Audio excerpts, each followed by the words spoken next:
Hello everyone, welcome to Toyeen Talks. How you doing? Thank you for watching. Till I'll see you in my next video. Stay safe, stay blessed. I love you. Bye. Ṣọ́rọ̀ mi yé yín. Ẹ bọ́ta ẹ ní kí Lizzy Anjorin kí aláṣẹ tì. Congratulations.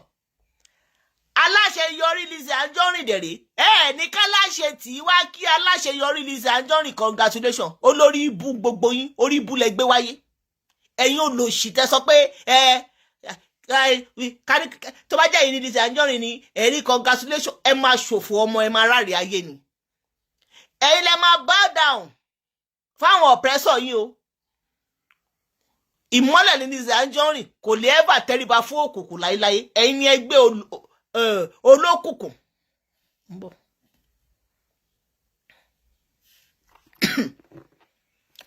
Ẹ̀yin lẹgbẹ́ òkùnkùn. Ẹ̀yin náà lẹ máa bow down fúnra yín.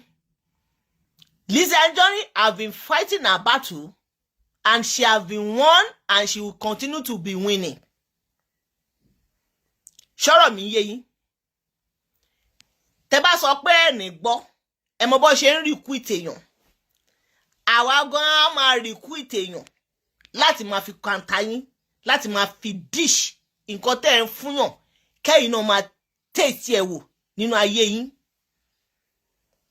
Ṣọ́rọ̀ mi yé yín. Nǹkan tẹ́ ẹ ń dish out fúnyàn, ẹ̀yin náà máa taste ẹ̀ wò nínú ayé yín. Now, àìtí ṣe pé ọ̀sẹ̀ kan ẹ wá ń sunkún kiri. Ẹ ń sunkún. Ìgbélẹ́nu vendor yín ẹ sunkún kú ni. Ẹ wá ń sun ẹkún kiri. Fóònù yìí dà. Mo tiẹ̀ fẹ́ wò bí akíní ti ṣe. Mo ń bọ̀. Ẹ jọ̀ọ́ mo ń bọ̀.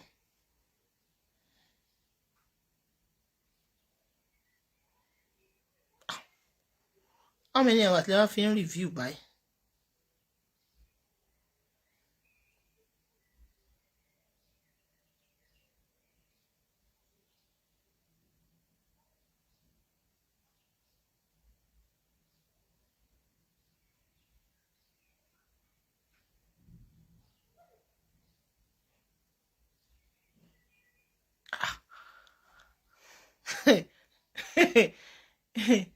Only please, madam, stop cursing. Why? Did I curse you? Pretty 05. Did I curse you? I want to know. Did I ever curse you? I bet you are one of the enemy. Are you praying for your enemy? Pretty 05. Now, because you write it with respect, that is why I'm asking you a question. Are you praying for your enemy? Eh?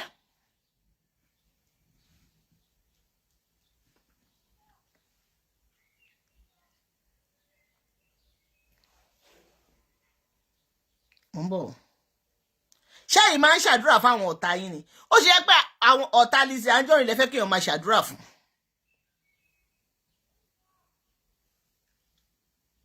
Eh? Ó ṣe jẹ́ pé ọ̀tá Lizzy Anjorin lẹ fẹ́ kí èèyàn máa ṣàdúrà fún.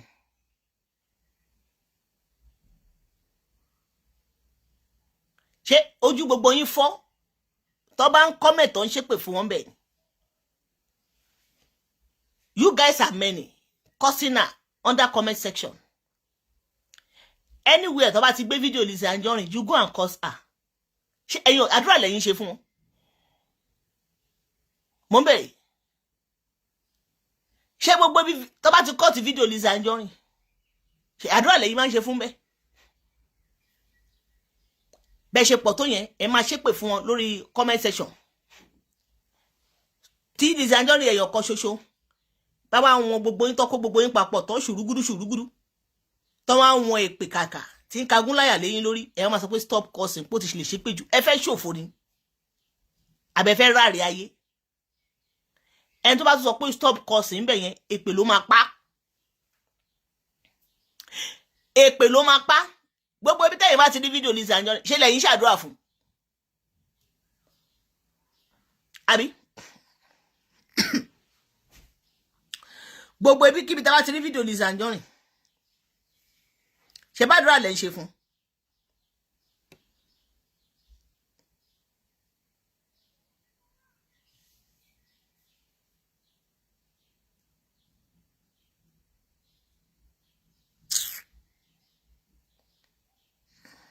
Alele.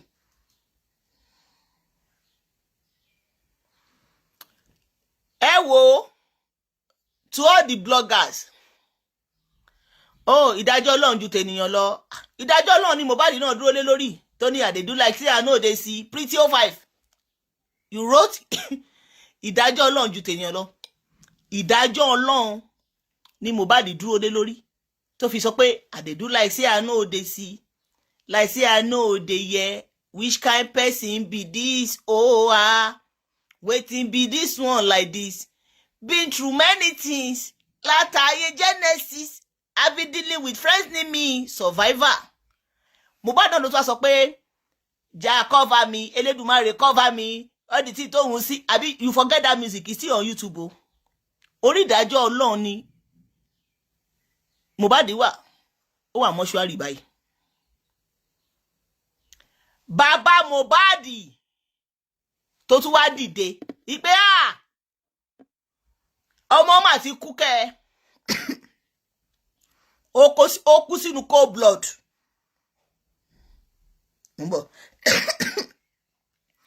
wípé ọmọ òun kú sínú cold blood. Orí ìdájọ́ Ọlọ́run náà la ṣì wà. Kí ló dé ṣé lè tún wáǹgì ni. Orí Pretty 05 dúró. Orí ìdájọ́ Ọlọ́run la ṣì wà. Ìdájọ́ Ọlọ́run ni bàbá Mohbad ṣì wà. Mohbad ṣì wà ní mọ́ṣúárì. Ọlọ́run ti dájọ́. Ọlọ́run ló wá gbé èèyàn dìde.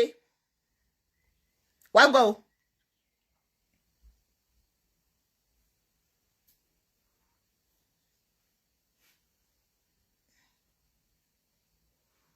Ìdájọ́ Ọlọ́run.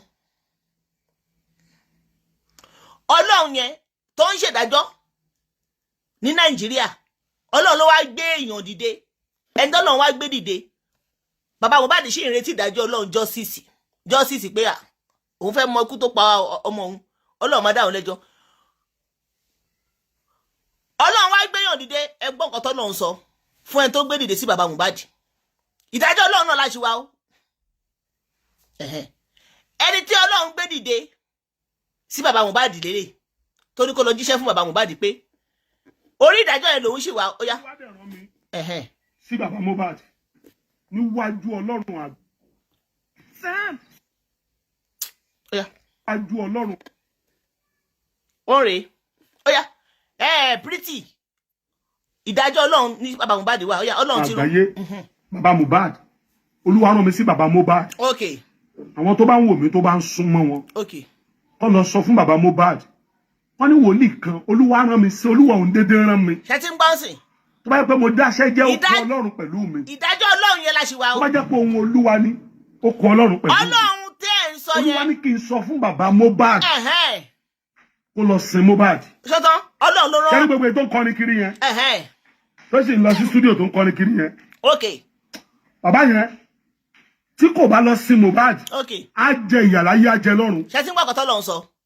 Ṣé tí gbọ́? Pretty 05, are you listening? Ọlọ́run tó wò sùsùn. Ìyẹn Ọlọ́run títí yín Nàìjíríà o. Tí Mohbad ń retí pé kó jà fóun. Ó wà mọ́ṣúárì. Bàbá ẹ̀ tún wá ń jà. Ọlọ́run yẹn ló tún wá ń rán alàgbà yìí. Ìyẹn Ọlọ́run yín o. Kì í ṣe Ọlọ́run tèmi. Ọlọ́run tèmi sọ pé kí n dìde fún ara mi. Òun á kún mi lọ́wọ́ sókè. Ṣọ́rọ̀ mi yé yín. Ẹni tó bá fẹ́ kọ́ lọ ń jà fóun, wà kọ́kọ́ jà fúnra ẹ̀ náà. Wà dẹ̀ ṣe àwọn ìgbésẹ̀ tó yẹ kó gbé. Bọ̀ bàbá Mohbad ó dúró de Ọlọ́run ti yín Nàìjíríà. Bọ́mọ ẹ̀ ṣe do like say you no dey see. Like say you no dey hear. Ọlọ́run yẹn ló tún wá sọ fún ìránṣẹ́ èyí kó lọ sọ fún bàbá Mohbad pé wò ó tó bá ti sin Mohbad wàá jẹ ìyà wàá jẹ ewé yá. Ọlọ́run yẹn Pretty 05 sọ pé sister. Kó lọ sọ́dọ̀ àwọn wòlíì lòun náà. Ó dẹ̀ mọ àwọn wòlíì. Ṣé ń gbọ́? Kó ní wòlíì kan sọ ìran. Ẹ lọ sin ọmọ ọlọ́mọ náà. Dọ́sísì wo lẹ̀ ń wá kiri. Lagos State gan fúnra wa bùkátà tó débẹ̀ kó. ó kọjá nǹkan tó máa wá justice lórí mo. ṣé ti gbà Ọlọ́run yẹn ló sì sọ pé agbára wọn ò ká justice o lọ sọ fún bàbá Mohbad kó ṣe ọmọ ẹ̀ ìdájọ́ Ọlọ́run yẹn Ọlọ́run sọ pé òun ò dájọ́ mọ́ báyìí Ọlọ́run sọ pé òun ò dájọ́ mọ́ Pretty 05 can you now tell me now ìgbé ká ṣe pàbí a má ṣe pé ìdájọ́ Ọlọ́run tẹ̀yìn ń retí Ọlọ́run ti wá kàn sí Ọlọ́run ò dájọ́ mọ́ pé justice wo lẹ̀ ń wá kiri now you now say sister kò funny you are laughing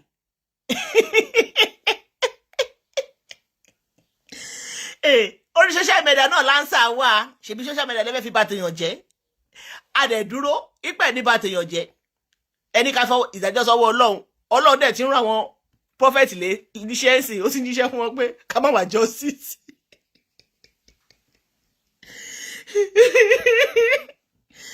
gbogbo ẹni tẹ́ bá sọ pé ká máa fa gbogbo nǹkan lọ́lọ́run lọ́wọ́ sí pásítọ̀ ìmọ̀ fi máa fún yín lésì.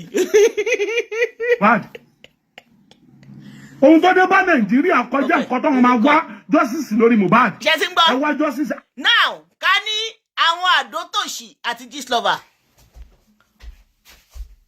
wọ́n penetrate láti launch attack wọ́n successful lórí Lizzy Anjorin ẹ̀yin náà lè máa sọ pé ẹ jẹ́ àfidájọ́ lẹ̀ sọ́wọ́ Ọlọ́run ẹni tó kú ti kú ẹ jẹ́ káwa tàwa láyé ká move on. lèyé mẹ́sàn-án ẹ má dákẹ́ o yèyé mẹ́sàn-án ẹ má dákẹ́ àwọn warriors ṣetán àti máa jà fún yín báyìí a máa tún ra tí blogger tá bá ní ò bá tó a tún ra mọ́ blogger a máa ra blogger tó máa lẹ́tìkẹ́ tó máa lárinrin tó máa make sense ẹ má dáhùn Ọlọ́run yẹn gangan Ọlọ́run yẹn òun ló padà rán Ọlọ́run tá à ń retí ìdájọ́ lọ́wọ́ ẹ̀ ó ti rán prophet sí wa ó ní ká má wà justice pé agbára wọn ò ká justice ìpé agbára Lagos State ó ju agbára òun lọ Ọlọ́run ni Ọlọ́run tó ní káwa fa ìdájọ́ àwọn tó ń bully Lizzy Anjorin wọ́n ní káwa fà lé lọ́wọ́ Ọlọ́run yẹn ló máa ń rán ilé yìí ordinary Mohbad tó ń pa ẹni tó pa nìyẹn o Ọlọ́run lè fún justice ṣé káwa lajúlẹ̀ kí tàlùbọ̀ kó wọ̀ ẹ̀yin tẹ́ ní kọ́bí ìdájọ́ sọ́wọ́ Pretty o comment mọ́ ni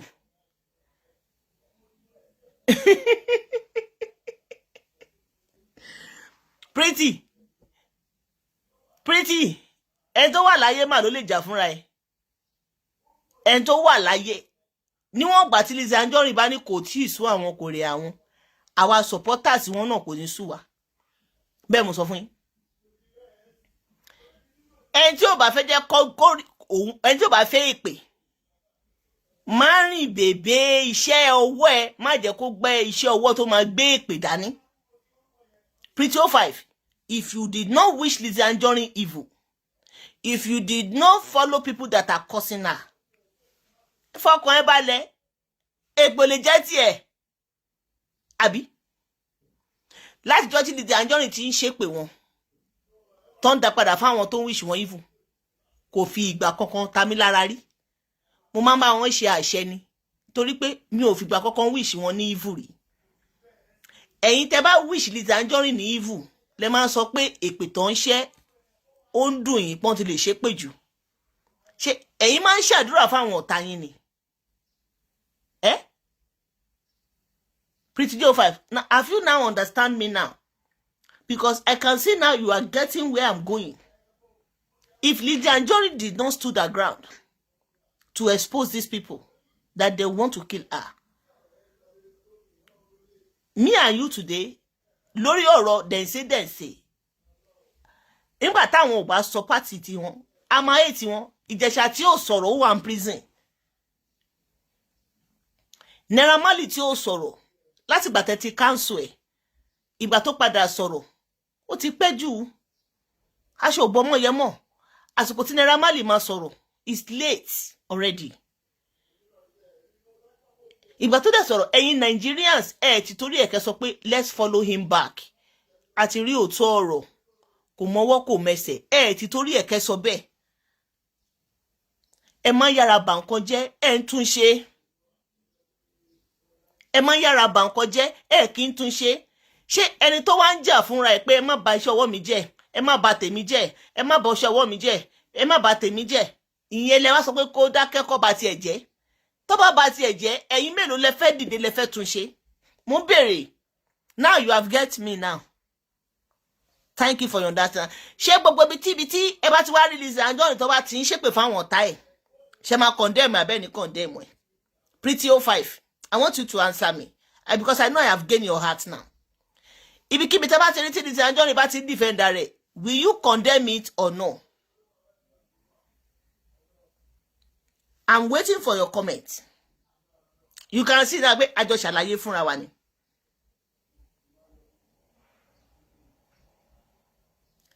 Ibi tẹ́ bá ti rí pé wọ́n ní Lizzy Anjorin ṣépè fáwọn ọ̀tá ẹ̀, ṣé ẹ máa condemn ẹ̀ ní àbẹ́ máa support ẹ̀? Mo ń dúró de comment Pretty J05 àbí Pretty 05.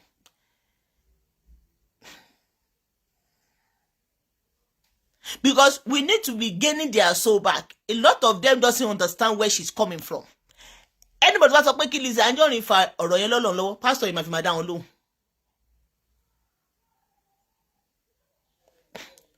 Pretty J05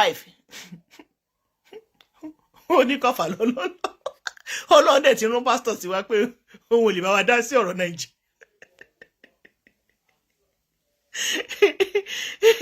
Mo like ba video pastor yìí for life ni mama lò.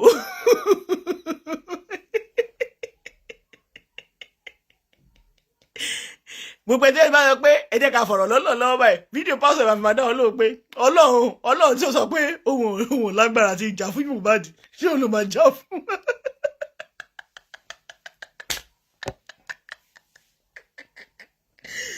Àbí ẹ̀gbọ́n kan tó lọ sọ, ẹ̀gbọ́n kan tó lọ sọ. Àwọn tó ti fi justice for Mohbad.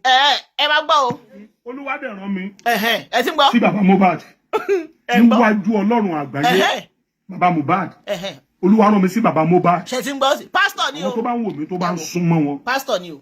Kọ́ lọ sọ fún bàbá Mohbad. Wọ́n ní wòlíì kan, Olúwa rán mi sí, Olúwa òun dédé rán mi. Tó bá yẹ pé mo dáṣẹ́ jẹ́ okùn Ọlọ́run pẹ̀lú mi. Ṣé ti ń gbọ́? Tó bá jẹ́ pé ohun Olúwa ni. Ṣé ti ń gbọ́? Okùn Ọlọ́run pẹ̀lú mi. Ṣé ti ń gbọ́? Ẹ̀rí ti pé wọ́n tún búra pé Ọlọ́run ló rán, ó ṣùọ̀ fún pásítọ̀ ẹ̀pọ̀ Ọlọ́run ló rán wọn iṣẹ́. Mohbad tó wà mọ́ṣúárì. Mohbad tó wà mọ́ṣúárì tó ń jẹ́ ògbélé ayé, tó ń pọmọ lọ́mọ dànù kó tú ẹ, ó lọ kọrin Sunday òkú ẹ̀ la gbọ́ Monday. Mohbad tó wà mọ́ṣúárì tó yẹ pé ó kú kékeré, ọmọ 26 years ni o. Wọn ò jẹ́ orógolo. Ó kú kò jà fúnra ẹ̀ tó fi kú, bàbá ẹ̀ ò jà fún tó fi kú. Ó ní pé mo fà ẹ́ lọ́lọ́run lọ́wọ́, Ọlọ́run jà fún mi, jà fún. Wọ́n pa, Ọlọ́run ò ṣe kankan fún. Ní ìsìn bàbá ẹ̀ wá jà fún justice. Ọlọ́run tún wá send message. Ó ń send ẹ̀ sí bàbá ẹ̀ pé kó lọ sí ọmọ ẹ̀ pé kó gbà ká mú pé òun fẹ́ gbọ́ pé ó jà fún justice mọ̀ pé bàbá ẹ̀ máa tún jìyà tó bá jà fún justice. Ẹ máa gbọ́ nǹkan t'Ọlọ́run sọ. Ó yá, ẹ gbọ́ nǹkan t'Ọlọ́run sọ. Olúwa ní kí n sọ fún bàbá Mohbad. Okay. Kó lọ sin Mohbad. Okay. Ṣé ní gbogbo ètò ń kọrin kiri yẹn? Tó sì ń lọ sí studio tó ń Olúwa kọrin ló sọ kiri bẹ́ẹ̀. yẹn. Bàbá yẹn tí kò bá lọ sin Mohbad, Okay. á jẹ ìyà láyé, á jẹ lọ́run.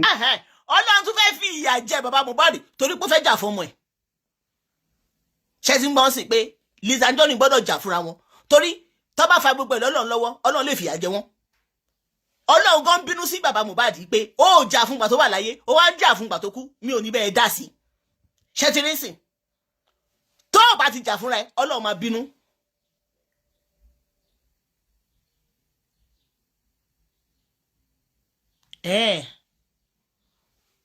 Wọ́n ní who noticed that Adotoshi gist lover bloggers are now using Owu Iyagbon to mock Judith. The massive worker. Ta ló ń jẹ́ Judith? Who is Judith? Which DM? Kí ló ṣẹlẹ̀? Mi ò lè check DM, fóònù mo fi ń ṣe show.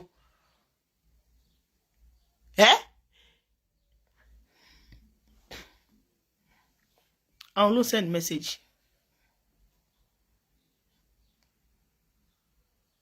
Which show? Ṣé ẹnìkan play mi ni? Ṣàlẹ́ ní tó ń play mi ni? Akínọlá, who is play? Ṣé ẹnìkan play mi ni?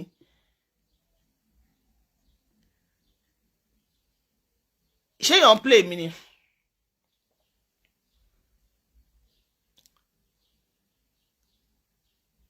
Is there anyone playing me?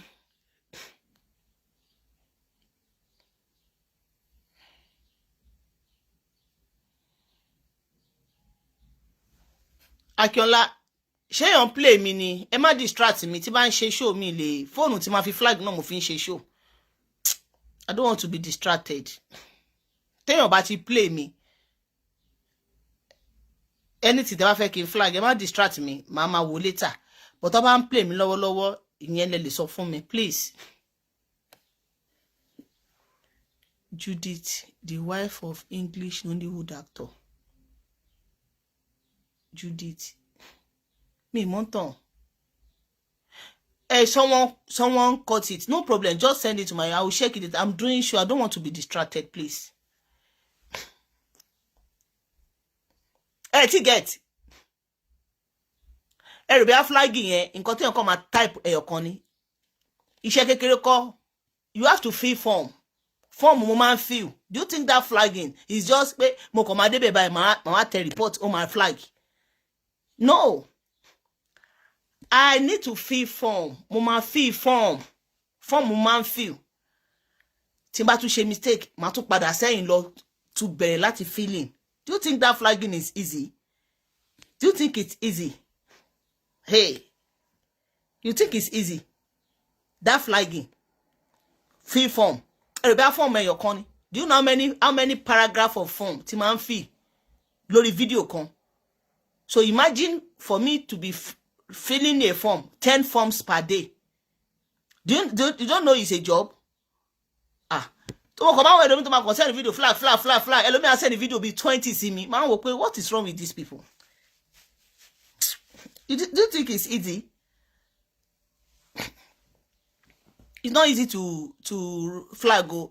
I have to fill for that be paper exam. Tema fill. It's not that you just click on video and so I be flagging she easy ni. Gbogbo ile ma ti flag now. I need to fill form. Mo máa lọ gbé link yeye mesho. Kò bá jẹ́ link tó ti ṣe ní láti last year. Mo máa kọ́kọ́ lọ wá video wọn. Mo máa gbé wá. Màá ṣe lọ wá video tí mo fẹ́ report. Màá ti copy ẹ̀ sí another phone. Màá ṣe wá bẹ̀rẹ̀ sí ní fill form yẹn. Tí bá fill mi form yẹn, màá kúrò lórí page mo ti ń fill form. Màá lọ sórí WhatsApp mi, màá ṣe lọ gbé video tí mo fẹ́ report.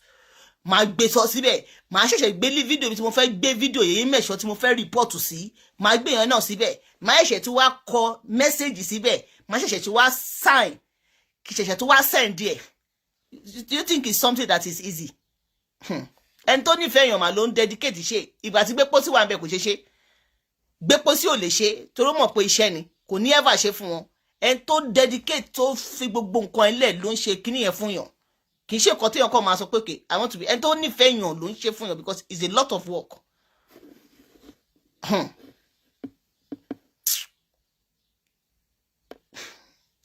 Now.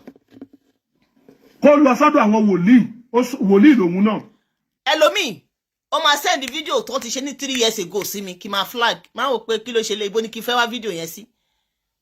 Ó lè ṣe rí gbé pósí pé video tí èyí mẹ́ṣọ̀ ti ní tipẹ́tipẹ́.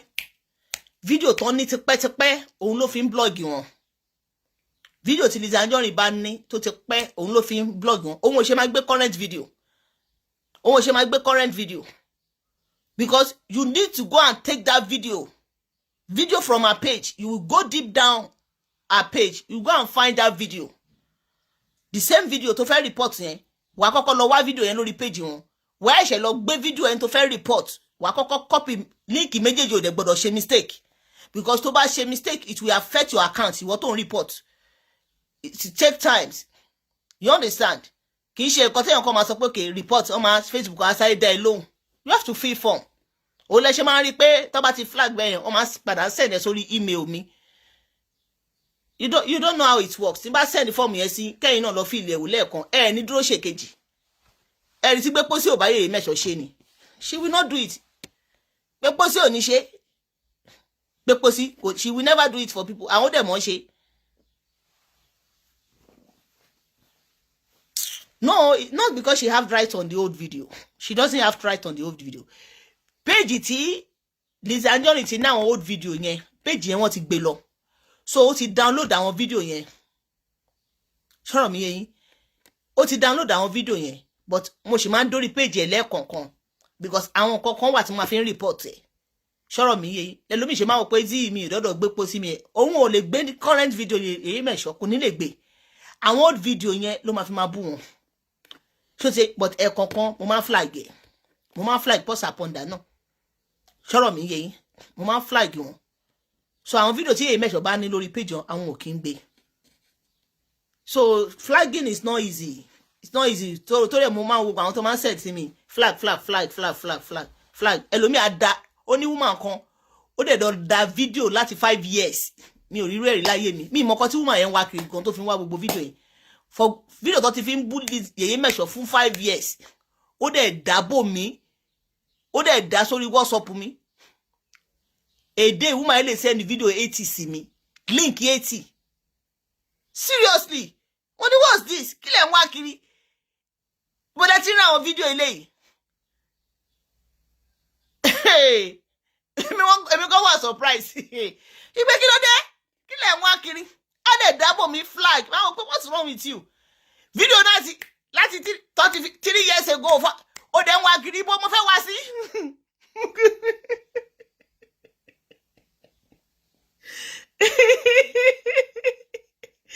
Kíni ẹ̀ pa mí lẹ́rìí yèé mẹ́ṣọ́ gan tó ṣe ṣó yẹn gan àwọn gan nírántí jọ́ tó ṣe ṣó yẹn.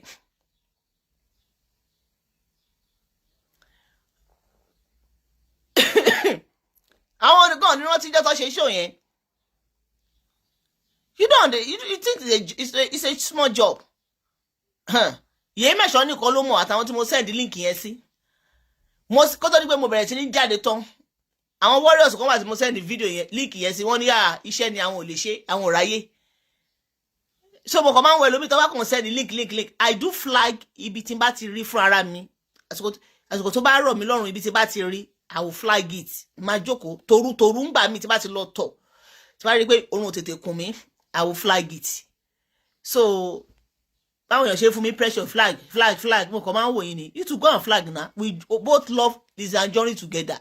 You know ẹ ṣe títí you to do it ẹ má do daisy know ẹ lọ try know ẹ má ṣe títí yín so don't pressure me don't daisy do as if it's easy know ẹ lọ ṣe ẹ bá jọ wà lórí cyber ni wọ́n ní arabiamọ ló ta màmá yẹn no arabiamọ ò ta wọn tàbí arabiamọ bá ta wọn ní máa wá ìwàkúwà ló ń wà náà video 3 years ago 4 years ago kí ló dé kí ló ń wá kiri débẹ̀ ó dàbí wọ́n fi iṣẹ́ wọn lẹ̀ ni wọ́n kàn wá gbogbo fídíò kiri kò make sense now tó bá yẹ pé a fẹ́ máa dú ẹ̀ nínú past à ń débi ta dé yìí náà yèé mẹ́ṣọ́ gan dú ẹ̀ nínú past àwọn ìta bá rí tó bá ń gbé gbogbo wà tí wọ́n ń bú wọn ní 3 years ago yẹn gbé pósí ló yẹ kó ṣe iṣẹ́ yẹn fún wọn bọ̀ gbé pósí ò ṣe torí pé kò nífẹ̀ẹ́ wọn ó lùkèwé kò fẹ́ ṣe fún wọn torí tó bá ń ṣe fún wọn ni kò yẹ kó ku fídíò wọn kankan lórí péjì cyber kò yẹ kó ku fídíò wọn kankan lórí cyber ṣọ́rọ̀ mi iṣẹ́ ńlá ni iṣẹ́ flagging it's not a small job and you must not do mistake tó bá ti ṣe mistake but it will affect your profile tí wọ́n gan fi ń flag so it will take your time a lot of time so for someone to leave our home and focus so we have to be doing it little by little díẹ̀díẹ̀ ni díẹ̀díẹ̀ tẹ́lẹ̀ tẹ́ bá tètè report